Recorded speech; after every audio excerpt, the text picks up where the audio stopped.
بہت جلد غلط ثابت ہو گئیں۔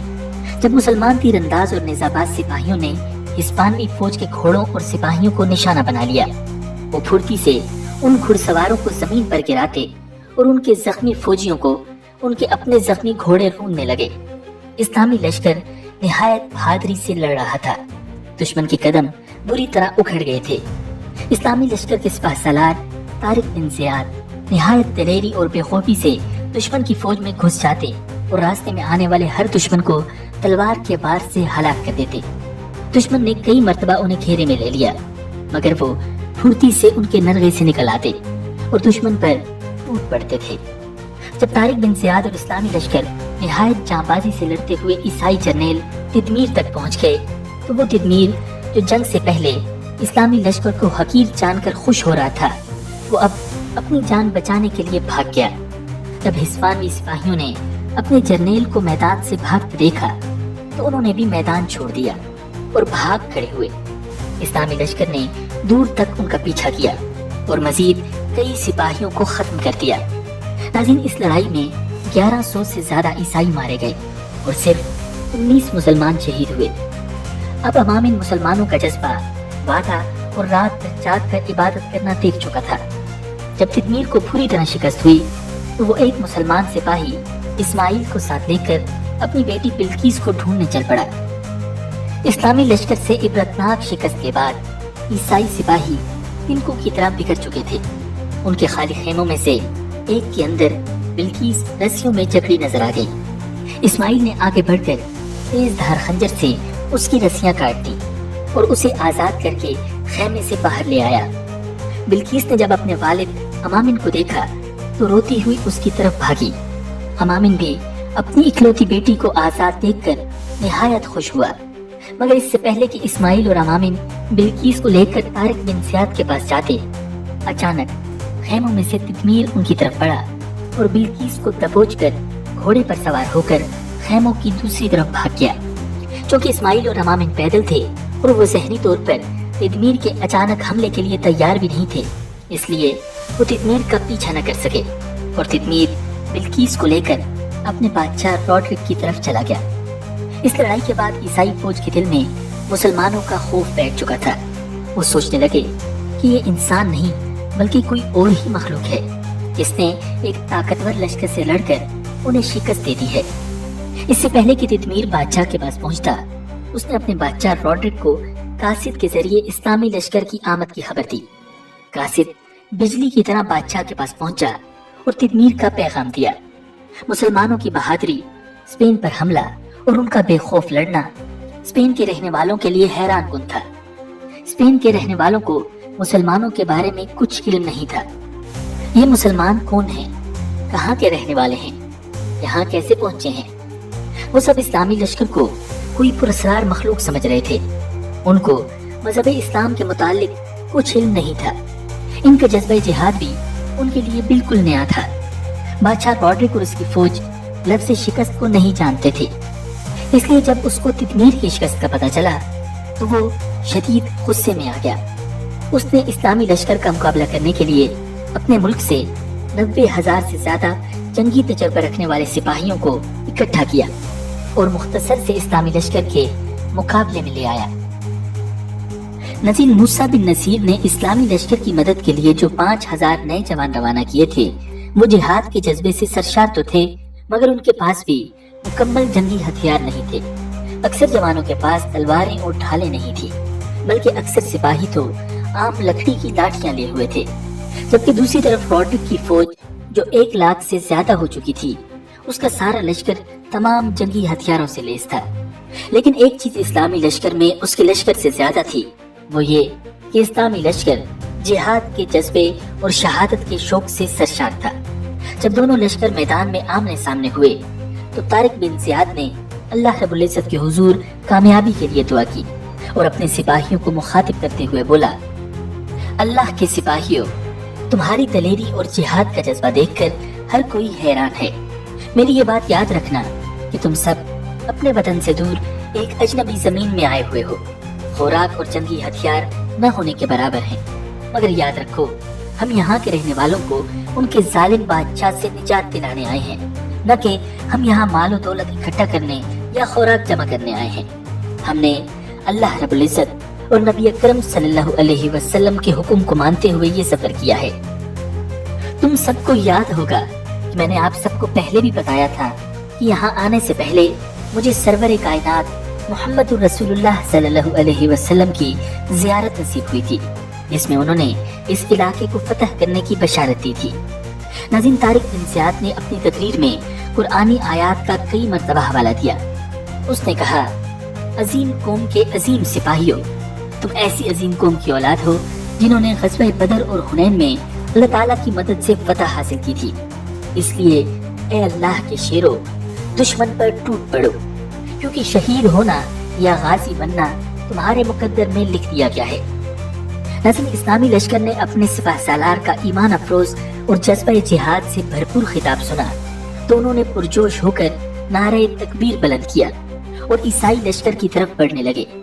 اتنی دیر میں انہوں نے دیکھا کہ بادشاہ روڈرک ایک خوبصورت بگھی جس پر ہیرے جواہرات اور سونے سے بنی چھتری لگی ہوئی تھی، بڑے غرور کے ساتھ ریشمی نرم گدے پر بیٹھا ہوا تھا۔ طارق بن زیاد نے اپنے سپاہیوں کی طرف دیکھا کہ کہیں کوئی اس کی شان و شوکت کے روب میں تو نہیں آ گیا، مگر اسے یہ دیکھ کر خوشی ہوئی کہ سارا لشکر نفرت سے بھری نظروں سے اس کو دیکھ رہا تھا۔ اتنی دیر میں عیسائی لشکر اسلامی لشکر پر حملہ آور ہو گیا۔ ان میں گھوڑوں کی لمبی قطار تھی۔ بظاہر ایسا لگ رہا تھا کہ عیسائی لشکر چند لمحوں میں اسلامی لشکر کو کچل کر رکھ دے گا۔ 1 لاکھ سے زیادہ دشمن کا مقابلہ کرنے کے لیے صرف 7-8 ہزار مسلمان آٹے میں نمک کے برابر تھے۔ عیسائی لشکر کی صفیں دور تک بچھی ہوئی تھی۔ اگر حساب لگایا جاتا تو دونوں لشکروں میں 1 اور 10 کا فرق تھا، یعنی 10 عیسائیوں کا مقابلہ کرنے کے لیے 1 مسلمان تھا۔ ناظرین، جب جنگ شروع کرنے کا اعلان ہوا تو طارق بن زیاد نے ایک بار پھر اللہ تعالیٰ کے حضور سجدہ ریز ہو کر کامیابی کی دعا کی اور مدد کرنے کی درخواست کی۔ پھر سجدے سے سر اٹھا کر اس نے 3 بار نعرہ تکبیر بلند کیا۔ اسلامی لشکر نے بھی اللہ اکبر کہہ کر اپنے جذبے سے آگاہ کیا۔